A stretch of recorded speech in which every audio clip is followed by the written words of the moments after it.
there, Mouseketeers. Welcome to the Disneyland Beat, where our toes tap to a Disneyland drum. And we always whistle while we work. We've all heard of the many tales of Walt Disney's 9 old men, the lead animators of the early studio. But only recently are we hearing more about the pioneering women of Walt Disney Animation. The girl artists have the right to expect the same chances for advancement as men, Walt Disney said to his employees in 1941, and I honestly believe they may eventually contribute something to this business that men never would or could. But the truth is we'll never know how many female animators there could have been that year, as most women applying received rejection letters.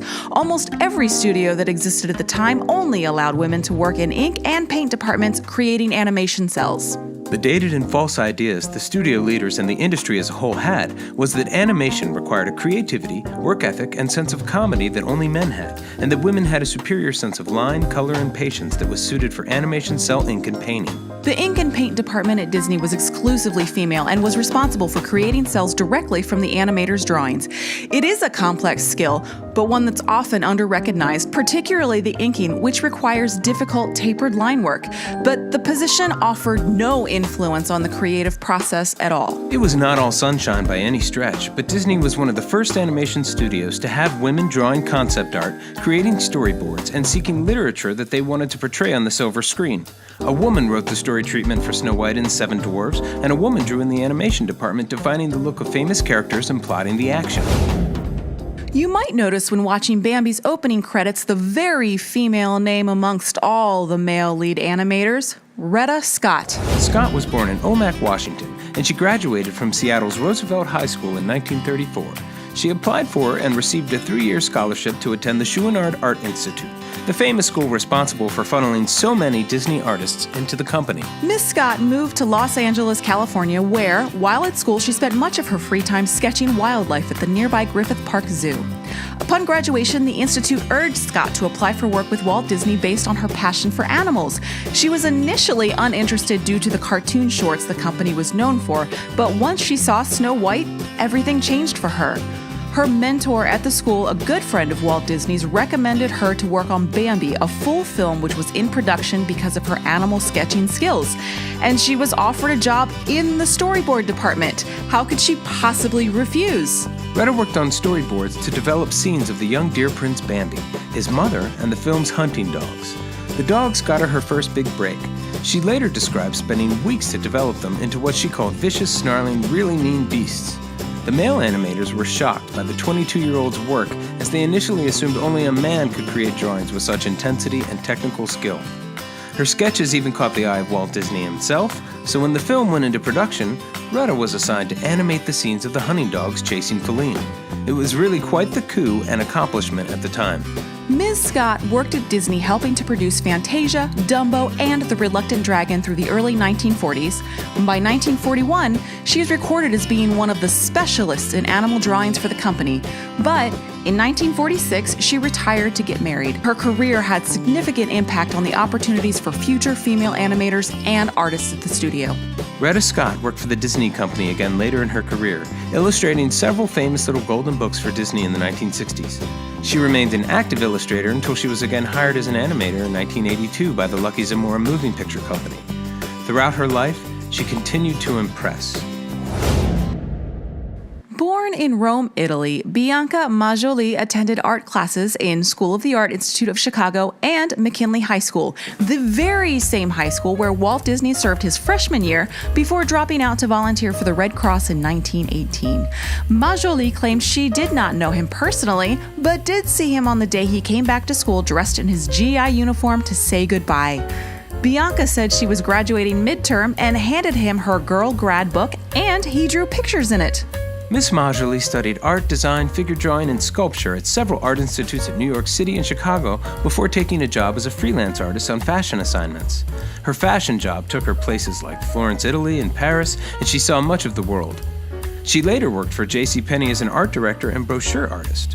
In 1934, though, she wrote a letter to her old high school alum requesting an interview for a position at Walt Disney Animation. Walt responded, and the two met at the famous Tam O'Shanter for lunch. Walt was very impressed with her portfolio and a recent comic she had submitted to King Syndications and hired her immediately in the story department. She became the first woman to work in story, and in her first year wrote and designed the heartwarming Silly Symphony Elmer Elephant. Despite her skill, she was paid $18 a week, a fraction of the usual $100 a week paid to the men in the department. Later, when writing their seminal book, The Art of Animation, Disney legends Frank Thomas and Ollie Johnson credited Majolie with teaching the studio an integral lesson in story. They said, "We could not have made any of the feature films without learning this important lesson from Bianca. Pathos gives comedy the heart and warmth that keeps it from becoming brittle." Bianca Majolie worked for Disney for less than 5 years. She helped develop early versions of Cinderella, Pinocchio, Peter Pan, and the Nutcracker segment of Fantasia. She developed several silly symphonies like Goldilocks and the Three Bears and Wink and Blink and a Nod. However, it did not end well. She left the company, taking an extended vacation in 1940, and when she returned months later, she found her desk cleared out and her position had been filled. She did not work for Disney again.